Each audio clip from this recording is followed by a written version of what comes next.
Deep roots க்ரோவில் விழும் மரத்திலிருந்து திலு என்ற கீரிப்பிள்ளையை ஆறு காப்பாற்றுகிறான். வழிகாட்டியாகவும் நகைச்சுவை நிவாரணமாகவும் திலு அவனுடன் இணைகிறான்.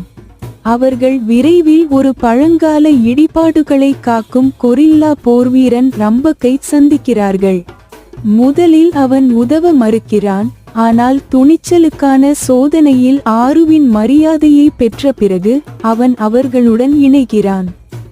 அவர்கள் ஒரு மாய காட்டுப்பகுதிக்குள் நுழைகிறார்கள். அங்கு கொடிகள் சந்தேகங்களையும் அச்சங்களையும் கிசுகிசுக்கின்றன. ஒவ்வொரு கதாபாத்திரமும் ஒரு காட்சியை எதிர்கொள்கிறது. ஆரு தான் தோல்வியடைவதையும் தனது வீடு அழிக்கப்படுவதையும் காண்கிறார். காயா தனது தொலைநோக்கு பார்வையால் மாயைகளை கடக்க அவர்களுக்கு உதவுகிறார். காட்டின் மையத்தில் ஒரு புனித ஆவி குளம் உள்ளது.